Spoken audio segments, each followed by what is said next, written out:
Je ne pensais pas qu'il se promenait, celui-là. Alors, bon matin tout le monde. C'est un privilège d'être avec vous. Mon épouse Catherine, les 3 enfants sont avec moi cette fois-ci en visite dans la région. Et puis, merci de votre chaleureux accueil. Alors, je vous donne un petit peu mon impression lorsque j'ai entendu les annonces. J'ai dit, wow, merci Seigneur pour une église en mission. Malgré qu'on est encore en mode COVID un peu, l'Église est en mission pour prier, pour aller partager l'Évangile. Et puis, vraiment, je remercie le Seigneur qu'il vous inspire, qu'il vous mobilise même avec la pandémie qui est sur sa fin, on espère. Juste une petite annonce, un mot d'encouragement en même temps.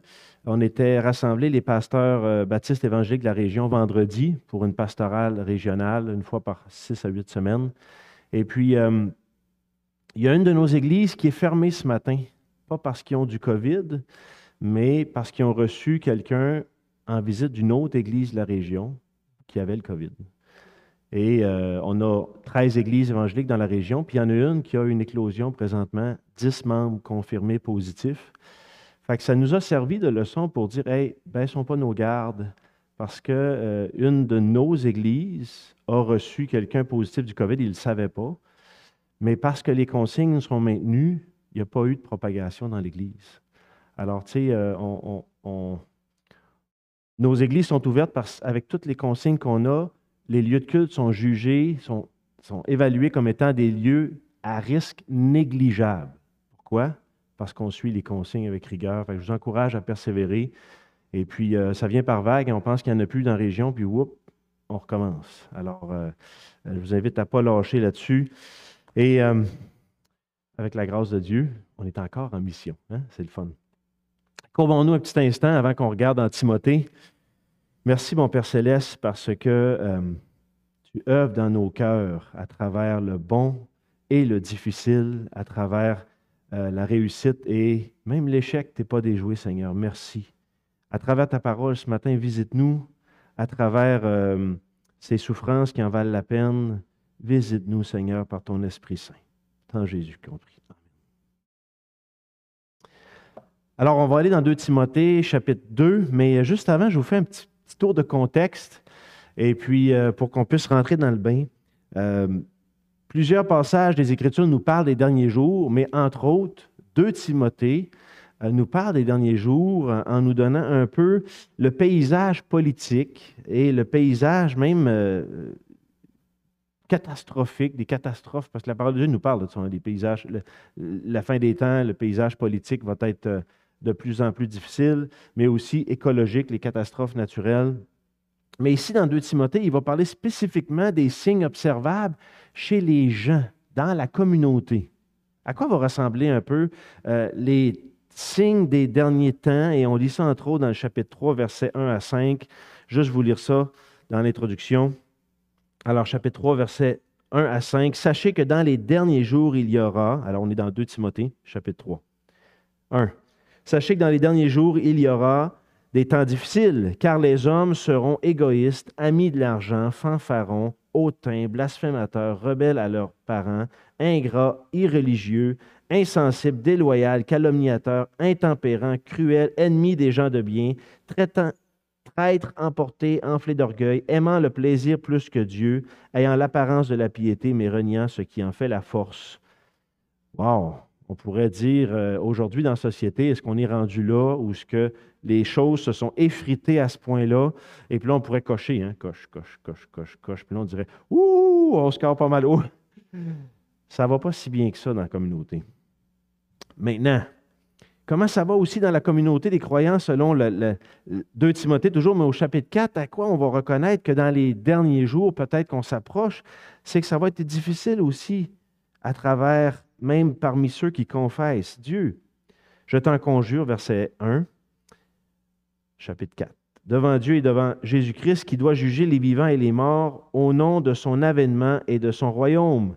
Prêche la parole, insiste en toute occasion, favorable ou non, reprend, censure, exhorte avec toute douceur et en instruisant. Car il viendra un temps où les hommes ne supporteront pas la saine doctrine, mais ayant la démangeaison d'entendre des choses agréables. Ils se donneront une foule de docteurs selon leurs propres désirs, détournant l'oreille de la vérité et se tourneront vers des fables.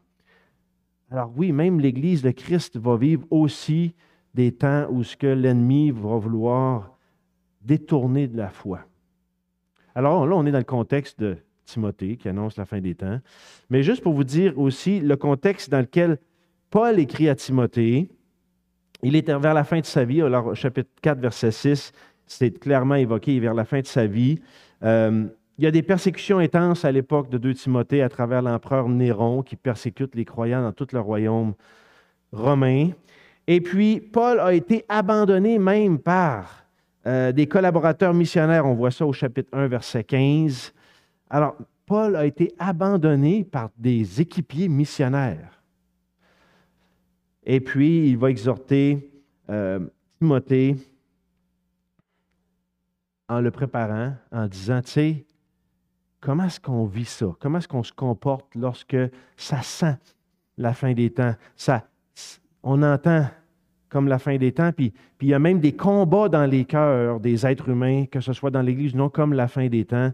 Et ça, c'est le contexte dans lequel il va écrire à Timothée. Puis là, c'était très décourageant, mon introduction, pardonnez-moi. On s'en vient vers des paroles plus encourageantes.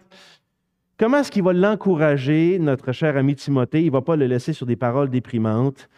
Et puis, voici le clou de l'introduction. Il va dire au chapitre 1, verset 8, « Souffre avec moi. » Juste ça? Ben oui, vous allez voir, ça a de la teneur, cette exhortation-là. Alors, il va dire, « N'aie donc point honte du témoignage à rendre de notre Seigneur, ni de moi son prisonnier, mais souffre avec moi pour l'Évangile par la puissance de Dieu. » C'est ça son exhortation. Ça a l'air que la vie chrétienne normale, ça passe par là. Des moments où ce que dans les cœurs, ça va aller pire, d'autres fois mieux, des fois pire, d'autres fois mieux. Dans l'Église aussi. Et puis il va dire, souffre avec moi. Et il va appuyer cette exhortation sur le fait que la puissance de l'Évangile n'est pas incapacitée, n'est pas rendue nulle parce qu'on souffre dans nos cœurs. Quand je lisais cette petite exhortation-là, j'ai pensé à un fendeur à bois. Vous avez déjà vu un fendeur à bois? Levez la main, je sais qu'il y a des femmes qui ont déjà vu des fendeurs à bois aussi. Ma femme a déjà vu ça. Est-ce que vous avez vu le fendeur à bois neuf chez Canadian Tire ou celui qui a toute la gueule défaite chez votre beau-frère? Levez la main ceux qui ont vu celui du beau-frère. Là. Après une après-midi d'utilisation, c'est pareil, que ça fasse une utilisation ou 14 utilisations. Il y a de la gomme, des pinettes partout sur la face du fendeur. Il est sale, il est graffiné. C'est pas mêlant. Si tu veux vraiment pas être déçu, là, prête pas ton fendeur quand il est neuf, prête-le quand il est vieux, parce que quand il est neuf, tu le prêtes, il revient et il a l'air d'un vieux. Mais un fendeur, ça marche. Hein? Et ça n'abat de l'ouvrage. Puis après ça, la corde de bois, puis là, on dit, hey, même si c'est souffrant, ça marche. Puis je pensais à ça, souffre avec moi pour l'Évangile par la puissance de Dieu. C'est comme s'il disait, hey, c'est souffrant, mais ça marche. C'est vrai, il y a de la puissance. C'est fiable d'être du côté du gagnant. Mon professeur d'école biblique, il nous disait en dernière année, encouragez-vous, ça va aller de pire en pire, mais on est du côté du gagnant. Et puis ça, c'était les paroles d'encouragement. Et voilà. Écoutez, je n'ai pas flippé les photos, puis on va skipper l'introduction. On va y arriver, François. On va aller tout de suite là. Juste en passant, tantôt, je voulais vous dire en introduction, il y a beaucoup d'événements dans notre association qui se passent maintenant en ligne encore plus, comme journée de jeûne et prière en avril, le congrès de l'association qui va être en visuel, en web diffusion comme l'année passée. Alors, c'est ouvert à tous, pas besoin d'être délégué. Suivez ça sur notre page Facebook, puis sur l'infolette, vous allez sur le site de l'association. Et puis, je vous invite à aller voir ça. Il y a des choses qui s'en viennent qui vont être peut-être vraiment bénissants, auxquelles vous êtes invités à participer. Alors, on va lire ce matin dans 2 Timothée, chapitre 2, et puis le thème, c'est la souffrance qui en vaut la peine. Et ça commence un peu souffrant, la patente, quand vous m'écoutez, là, mais vous allez voir, ça va être vraiment libérateur de passer à travers ces quelques illustrations-là que l'apôtre Paul va donner à Timothée. Alors, Paul va vous donner 3 volets de souffrance qui en valent la peine pour vivre la vie chrétienne ou la vie avec Christ victorieuse. Et puis là, je vous lis les versets 1 à 7 du chapitre 2. Alors il dit, « Toi donc, mon enfant, fortifie-toi dans la grâce qui est en Jésus-Christ. Et ce que tu as entendu de moi en présence de beaucoup de témoins, confie-le à des hommes fidèles qui soient capables de l'enseigner aussi à d'autres. Souffre avec moi comme un bon soldat de Christ. Il n'est pas de soldat qui s'embarrasse des affaires de la vie, s'il veut plaire à celui qui l'a enrôlé. Et l'athlète n'est pas couronné s'il n'a pas combattu suivant les règles. Le laboureur qui peine doit être le premier à recueillir les fruits. Comprends ce que je dis, car le Seigneur te donnera de l'intelligence en toutes choses. » Alors, il va ramener les mêmes choses qu'il a dit au verset 8 du chapitre 1, il les ramène au chapitre 2 et le verset 3, et il va lui dire « Souffre avec moi ». Puis là, il va lui donner 3 illustrations. Et il y a quelque chose à apprendre, à retenir. Il y a quelque chose de puissant à travers ces 3 illustrations-là. On va les regarder un petit instant. La première illustration concerne le travail de militaire. Et puis, on en a quelques-uns militaires ou qui ont déjà été militaires dans l'Église. Il va dire « Quiconque s'embarrasse » pardon, je vais le lire dans la première version que je vous ai lue tantôt. « Il n'est pas de soldat qui s'embarrasse des affaires de la vie s'il veut plaire à celui qui l'a enrôlé. » Et dans la version Parole vivante, il est écrit comme suit. « Quiconque embrasse le métier des armes, renonce à son gagne-pain ordinaire pour être entièrement à la disposition de son supérieur. » Il est en train de donner un message ici. Hein? Si tu es enrôlé dans l'armée, tu ne peux pas avoir une job à temps partiel. Même j'avais un ami qui a eu une cabane à sucre un bout de temps, puis après une couple d'années, il a dit non, la cabane à sucre, quand tu es dans l'armée, là, il t'envoie en mission au mois d'avril. Tu sais? Tu manques tes sucres. Mais ce qu'il est en train de dire, c'est que la vocation de serviteur de Christ, il la compare à celui d'un soldat, puis il dit tu ne peux pas avoir 2 vocations qui te demandent de servir un maître. C'est un peu ça qu'il est en train de dire ici. Puis, bien entendu, on ne peut pas être cultivateur et soldat. Ça, c'est bien évident. Les champs n'attendent pas. J'ai réfléchi à ça, puis je me disais, wow, y a-t-il des choses dans notre vie peut-être qui font en sorte que ça prend tellement de place, puis ça peut accaparer notre vocation comme disciple de Jésus-Christ. Puis je pensais à notre maison qu'on a achetée en 2014 à Alma. Et la deuxième maison qu'on a eue à Alma, c'est une maison, un cottage d'une 60aine d'années qui avait 6 chambres. C'est des gens qui ont habité là 45 ans. Et cette dame-là avait plusieurs loisirs. Couturière, était aussi peintre, puis elle aimait les chapeaux. Et pour les 6 chambres, à l'exception de chambre à coucher pour elle et son mari, tous les autres chambres étaient occupées par entrepôt de couture, atelier de couture, atelier de peinture, chambre de collection à chapeaux. Oui, on a enlevé les armoires quand on a déménagé, il y en avait de l'armoire dans cette chambre-là.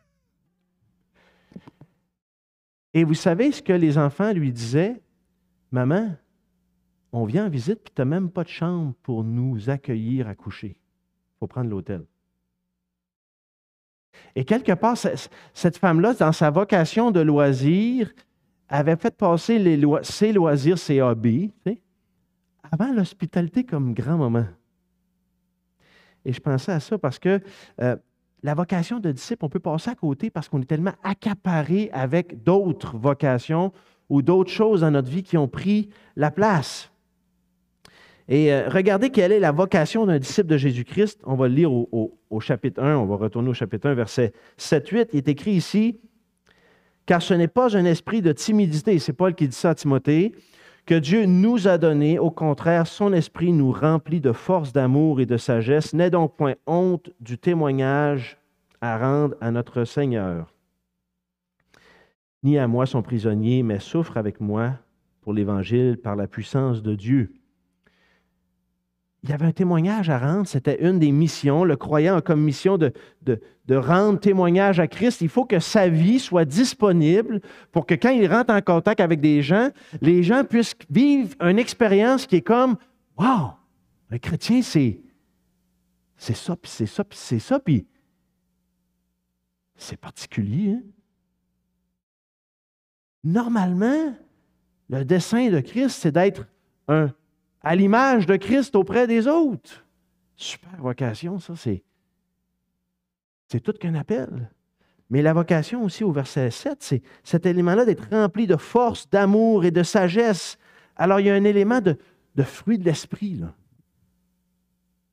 Porter le fruit de Dieu, ensuite porter un témoignage de Christ selon nos dons.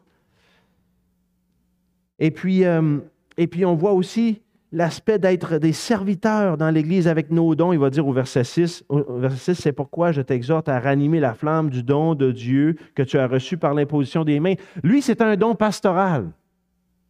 Il y en a d'autres, c'est le don de service. Il y en a d'autres, c'est le don d'hospitalité. Il y en a d'autres, c'est le don d'administration, d'organisation. Puis d'autres, une parole d'encouragement. Mais certainement que chacun des croyants ont une vocation générale, spécifique, ici en Église, puis quand on sort, elle est différente. Wow! Mais il y a parfois des fréquentations, parfois des occupations, puis il y a même des biens matériels qui peuvent nous empêcher de vivre cette vocation-là.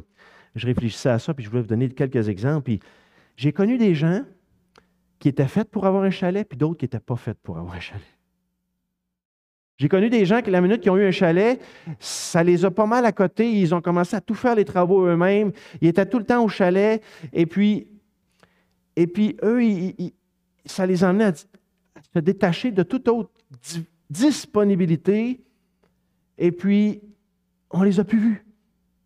Des fois, pendant plusieurs saisons. Peut-être qu'ils n'étaient pas faits pour avoir un chalet. Il y en a d'autres qui ont un chalet, puis peut-être qu'ils ont les moyens pour aller avec, puis ils font tout faire, puis les autres, ils sont disponibles encore pour Dieu, mais peut-être que ce n'est pas pour tout le monde d'avoir un chalet. C'est une réflexion qui m'est venue. Wow! Je vais-tu être encore disponible pour Dieu? Il y en a d'autres qui ont eu une motocyclette. Puis on dit, Jean-Philippe, après 2 étés, on l'a vendu parce que gros paiement, il faut en faire. On était partis, on s'est rendu compte qu'on n'était plus disponible pour mon père qu'on aide au foyer, puis moins disponible pour l'Église. Puis là, à un moment donné, nous, c'était pas bon, la motocyclette. Il y en a d'autres, la motocyclette, ils trouvent leur équilibre, puis ce n'est pas un obstacle pour Dieu. Le sport peut devenir un obstacle pour Dieu. Il y a des sports qui, c'est juste le dimanche matin, les pratiques. Puis il y a des parents qui deviennent esclaves du sport du dimanche matin. Puis à un moment donné, c'est un parent sur 2, un dimanche sur 2 qui va à l'église, qui va au sport du dimanche matin, puis là, le samedi aussi. Et puis là, tout d'un coup, ils se rendent compte que est-ce que le sport a pris trop de place dans notre vie de famille, puis on a de la misère à être disponible pour servir? Puis là, je ne prêche pas contre le sport. Il y en a d'autres qui le vivent avec plus d'équilibre, où il y a peut-être des sports qui sont moins accaparants. Parfois, il y a l'influence d'un groupe qui critique au travail contre l'employeur. Parfois, il y a l'influence des jeunes entre eux autres. On le sait, hein, qui s'assemblent, se ressemblent, mais c'est pareil pour les adultes. Hein. On le vit nous autres aussi. Et les obstacles qui vont te nuire dans ta vocation à toi, comme disciple, ne seront pas les mêmes obstacles pour un autre. Peut-être que toi, tu luttes avec des choses à la télévision, puis il faut que tu sortes ta TV de chez vous pour un temps.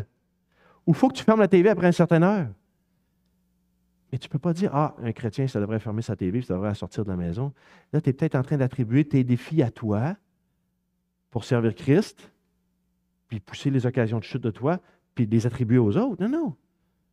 Peut-être que pour toi, c'est des lieux. Peut-être que tu ailles moins magasiner parce que tu as de la misère avec la convoitise. Mais il se peut qu'il y ait des fréquentations, des occupations ou des biens matériels qui peuvent t'écarter de ton appel, ta vocation. Alors, le premier point ce matin, c'était ça. s'abstenir ou se débarrasser des occupations qui font obstacle à ta vocation. Oui. Il y a quelque chose vraiment d'important à réfléchir là-dessus. Et ça vaut la peine que tu souffres pour t'abstenir de ça ou te débarrasser de ça. Parce que si tu n'acceptes pas de souffrir et de dire, OK, pour moi, c'est mon chalet, moi le vendre. Pour moi, c'est ma TV, faut que je la mette dans le garde-robe. Pour un temps, il faut que je retrouve la sobriété. Pour moi, ça dépend de ta vitalité avec Dieu. Ça dépend d'être capable de porter du fruit de l'Esprit. Ça dépend de ta communion, pouvoir être en communion avec l'Église, puis jouer ton rôle dans le corps de Christ. Ça vaut la peine de s'abstenir et de débarrasser. Oui, mais moi, je pensais que la vie en Jésus-Christ, c'était la vie de liberté. Ça s'équilibre, ça, avec le renoncement aussi. Tu vas être libre de suivre Jésus quand tu renonces à mener ta vie comme avant. Ou mener ta vie selon ton cœur, qui va être vraiment, vraiment tout réglé une fois au ciel. Mais notre cœur, il n'est pas réglé encore. Il est habité, mais il est en combat. Le combat pour la liberté implique ce genre de souffrance-là. Et l'enjeu, c'est vraiment d'être en communion avec Christ, en communion avec les frères, à l'œuvre, en mission. Un deuxième élément qui mérite qu'on puisse se dire, oui, je suis prêt à souffrir, c'est s'entraîner et combattre selon les règles qui mènent à la victoire. Puis regardez qu'est-ce qu'il donne comme illustration. Au prochain verset, dans le chapitre 2, verset 5, « Et l'athlète n'est pas couronné s'il n'a pas combattu suivant les règles. » Et là, il y a une petite réflexion à avoir ici. Qu'est-ce qu'il est en train de dire ici? L'athlète n'est pas couronné s'il n'a pas combattu selon les règles. On sait que dans le sport, il ne suffit pas juste de performer, puis d'avoir couru plus vite ou d'avoir été le plus habile ou le plus agile pour gagner. Tu ne peux pas prendre des drogues aussi pour gagner. Il faut suivre les règles. Et tu ne peux pas non plus compétitionner dans la catégorie des 19 à 21 ans si tu as 22 ans. Il faut que tu restes dans ta catégorie, sinon tu ne respectes pas les règles, tu es peut-être d'un calibre supérieur. Alors, il est en train de donner un message ici intéressant. Dans la parole, la Bible, version parole de vie, est écrit « Un sportif ne peut gagner le prix que s'il joue selon les règles. » La performance, c'est une chose, le faire selon les règles, c'est vraiment un élément ici indissociable. Puis c'est pareil pour la discipline de la vie chrétienne. Un disciple qui veut performer pour Dieu, mais qui ne suit pas les commandements de Dieu, il va avoir une grosse dichotomie maintenant.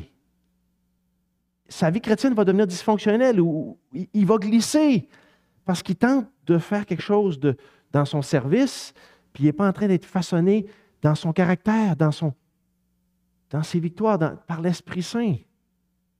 L'entraînement, la compétition. L'entraînement, puis la discipline. Avec les autres sur le terrain. C'est indissociable, ces deux affaires-là. Ça implique, entre autres, l'entraînement, le renoncement à soi. Quand vous regardez ici, où la souffrance ici? S'entraîner et combattre selon les règles qui mènent à la victoire, là, c'est que s'entraîner, il y a de la souffrance, là. Il y a de la souffrance, pas juste quand on est en service, il y a de la souffrance pour se préparer au service. 1 Corinthiens, chapitre 9, et je vous lis ça. 1 Corinthiens, chapitre 9, et le verset 25, est écrit « Tous ceux qui combattent s'imposent toute espèce d'abstinence, et ils le font pour obtenir la couronne corruptible. Mais nous le faisons pour une couronne incorruptible. »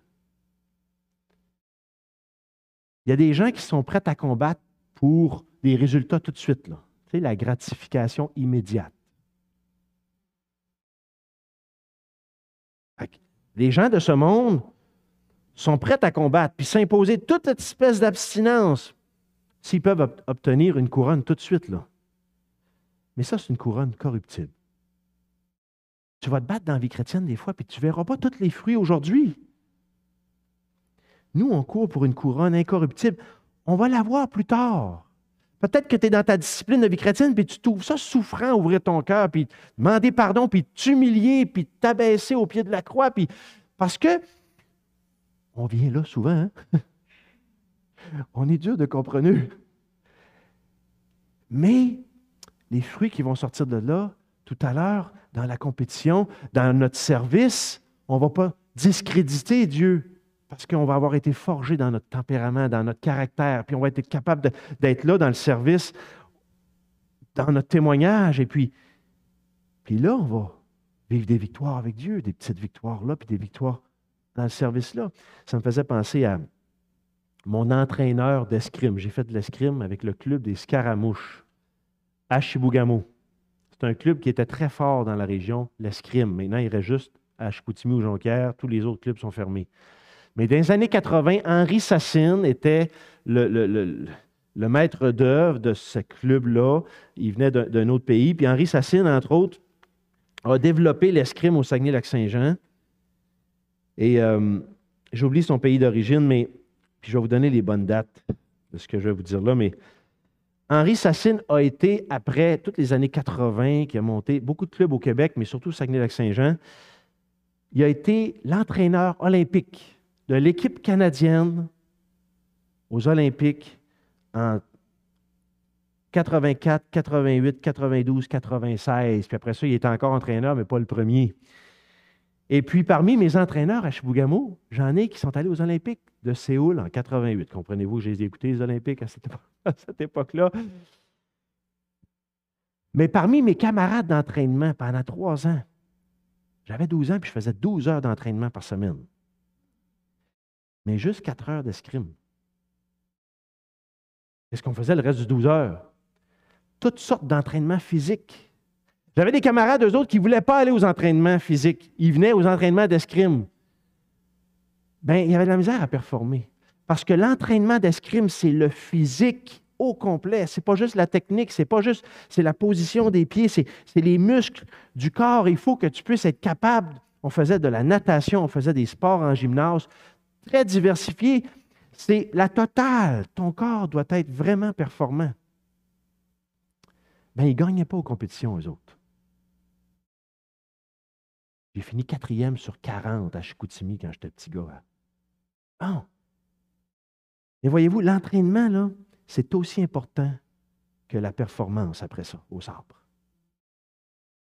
On ne peut pas dissocier les deux. Et il n'y a pas de gratification. Parfois, il n'y a pas de gratification immédiate dans le combat. Mais il faut se rappeler que c'est un combat qui porte du fruit dans notre cœur, puis après ça, il va porter du fruit dans nos relations, puis dans notre service, puis dans notre témoignage. Mais ne sous-estimons pas l'entraînement, même si ça implique de s'entraîner, de combattre selon des règles.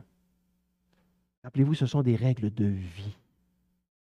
Et là, on peut faire, oui, parce que si je veux mener selon mes règles de la chair, ça ne porte pas les fruits escomptés. C'est tellement important parce que la crédibilité de Dieu en dépend. Je continue à lire dans 1 Corinthiens 9.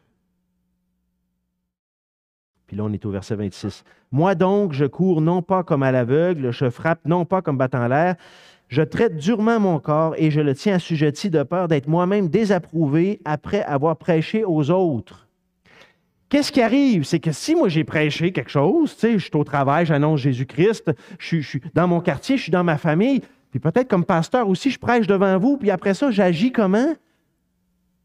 Mal envers ma femme, puis elle me quitte. Mal envers mon employeur, puis je suis mis dehors. Ou on dit, c'est ça, un chrétien, tu es comme nous autres, tu chiales contre le poste aussi, toi. Qu'est-ce qui arrive? Si je suis discrédité, c'est le disciple de Christ qui est... Christ est discrédité. C'est pas banal. Ces souffrances-là, c'est pas banal. C'est le témoignage de Christ, au final. Pardon. Qui peut être discrédité. Pas juste mon efficacité comme témoin de Christ pour l'Évangile. Non, ils vont repartir puis ils vont dire, ça ne m'intéresse pas ce qu'il y a à dire, mais ils vont peut-être dire aussi, Jésus-Christ, encore une affaire qui ne marche pas. Regarde le bonhomme. C'est du sérieux. On a une vie. Après avoir été racheté par Jésus-Christ, puis intégré dans la famille de Christ, puis faisant partie du royaume de Dieu, on a une vie à vivre sur la terre pour être des témoins du royaume, puis de donner la crédibilité au royaume de Dieu, puis ça commence lorsque j'accepte de souffrir pour m'entraîner et combattre selon les règles, pour que quand je sors après ça, j'apporte le crédit à Christ. C'est super grave, cet enjeu-là. Je ne veux pas passer à côté.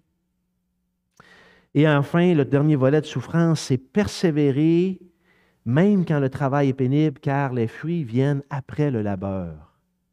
Et puis ça, on a ça lorsqu'il va parler avec l'illustration de l'agriculture. Le laboureur qui peine doit être le premier à recueillir les fruits. Ça, c'est pas clair écrit de même, hein? Mais regardez, ça c'est la version Louis II. 1910. Il faut que le laboureur travaille avant de recueillir les fruits. Nous, on a dans la version 1975 de notre Louis II, le laboureur qui peine doit être le premier à recueillir les fruits. Les deux vérités sont vraies. Puis dans le grec, les deux, on peut conclure les deux vérités dans le même passage, là, alors que ce soit, oui, c'est normal que ce soit, le laboureur, c'est le premier, c'est à lui qui mange son pain, tu sais. On n'y enlèvera pas le pain de la bouche. Il a cultivé la terre. Mais l'autre vérité aussi, c'est que le laboureur, le cultivateur, il n'y en aura pas de pain. Il n'en verra pas le fruit s'il ne peine pas avant à labourer la terre. Et le sens du texte ici, c'est « souffre avec moi ». Donc, c'est vraiment, l'emphase est vraiment sur le fait de « il faut travailler avant d'en voir les fruits ». Et ça, on comprend ça dans d'autres domaines, l'agriculture, mais on comprend ça même dans l'exercice physique. J'en vois ici qui travaillent dans le domaine de l'exercice physique. Quand on se remet à l'entraînement, c'est rough. J'ai emmené des jeunes une fois au sommet du mont Katahdin dans l'État du Maine en 2008. Des jeunes de 20 ans, puis moi, je n'avais 31. Et puis, moi, je savais ce que je m'en allais faire. Eux, c'était leur première genre de, tu sais, 1600 mètres dans la même journée. Et puis, moi, je m'étais entraîné. Eux autres, il y en a qui n'étaient pas trop, tu sais, de 20 ans, 18 ans. Hey, il y avait mal partout. Puis j'ai regardé la vidéo dernièrement, après, dans l'auto, sur le retour entre l'État du Maine puis Montréal.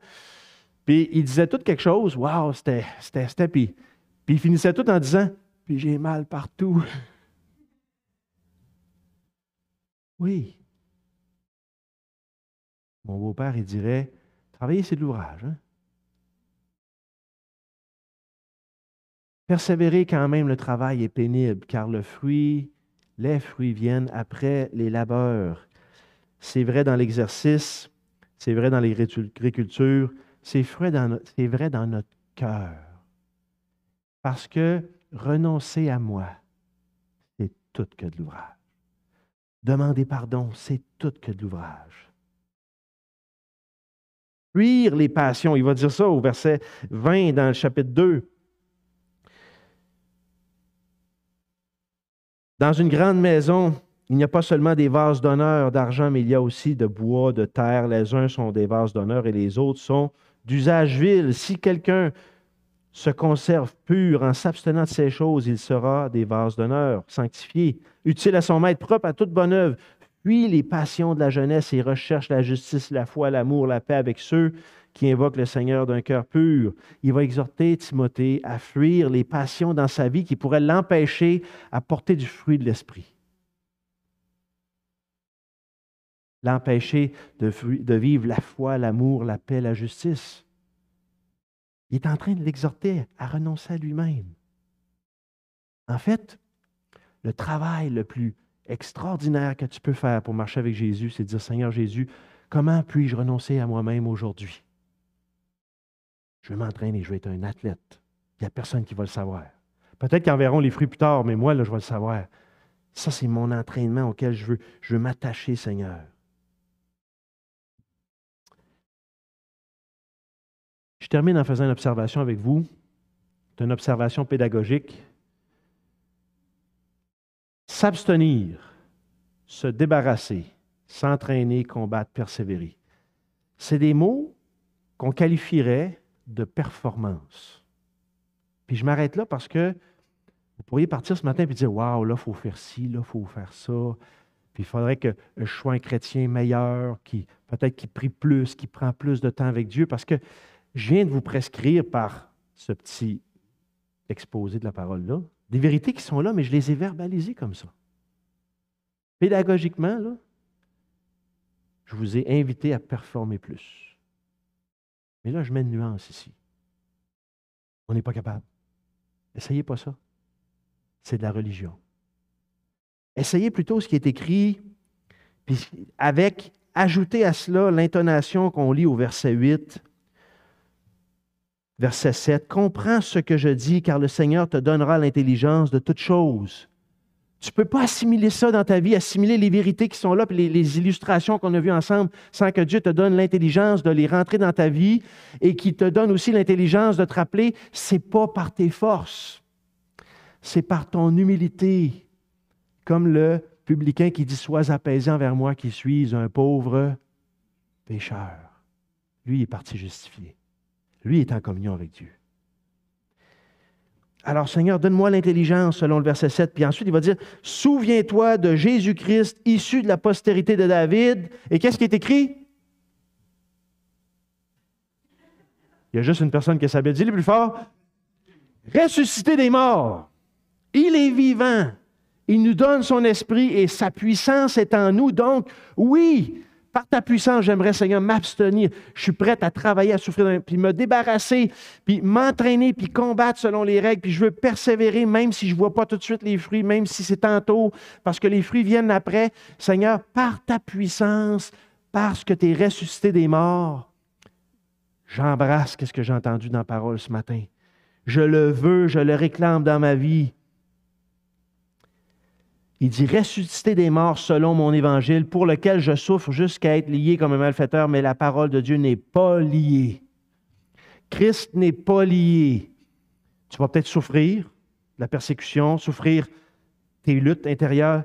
Dieu n'est pas lié, il va te délier. Demande-lui, la parole de Dieu n'est pas liée, il est ressuscité. Tu ne le vois pas tout de suite, mais embrasse ces vérités-là par la foi et tu n'as pas besoin d'attendre d'être au ciel pour les voir, tu vas l'en voir parce que Dieu va te les donner, ces victoires-là, dans ta vie. Et ça, c'est des souffrances qui en valent la peine. Et on revient à « Mon joug est doux et mon fardeau léger. Venez à moi, vous tous qui êtes chargés. » Parce que c'est comme un attelage de bœuf à 2 bœufs. Dieu, il dit « Je veux me joindre à ton attelage. » C'est ensemble. Apprivoise la souffrance. C'est normal. Renonce à toi-même. On va le faire ensemble. Prions. Merci, Père Céleste, pour cette vision des Écritures. Merci parce que il y a toute une théologie de la souffrance. Seigneur Jésus, toi, tu l'as accueilli, la souffrance.